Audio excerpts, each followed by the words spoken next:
Con thác sức năng được xuất trực tiếp vào lại những chỉ thị độc ảnh nênខ្ញុំឈ្មោះនេះជាជាសាសនាទី6ផងរៀនជាមួយលោកគ្រូខេងផននៃសាលាមីនីវេសាខាទី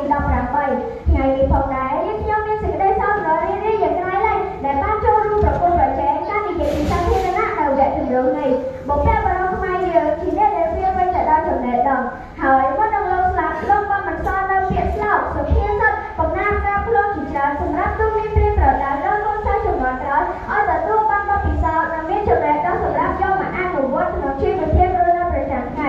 ហើយវាចាអំពីអំពើទុច្ចរិតផ្សេងហើយក្នុងនោះមានសុភាសិតមួយបានពោលថាដោយមាន3ស្រដីមាន4តើសុភាសិតនេះមានអត្ថន័យអប់រំដូចម្តេចខ្លះអង្គពិធីទាំងមូលជាទីគោរពមុននឹងឈានដល់ការបកស្រាយប្រធានបទខាងលើដែលថាអនុញ្ញាតឲ្យយើងខ្ញុំបញ្ចូលនូវពាក្យពលិខ្លះៗដែលយើងតាមវិជ្ជានៅក្នុងរបស់សម្ដេចព្រះសង្ឃសិរីជួនណាដូចជាពាក្យដើរគឺចង់សម្ដៅដល់ការធ្វើសកម្មភាពឬការធ្វើកិច្ចការអ្វីមួយរីឯពាក្យស្រដីមានន័យថាគឺចង់សម្ដៅដល់ពាក្យពេចន៍ទាំងឡាយណាដែលបានពោលដើម្បីប្រសើរទាក់ទងជាមួយអ្នកដទៃ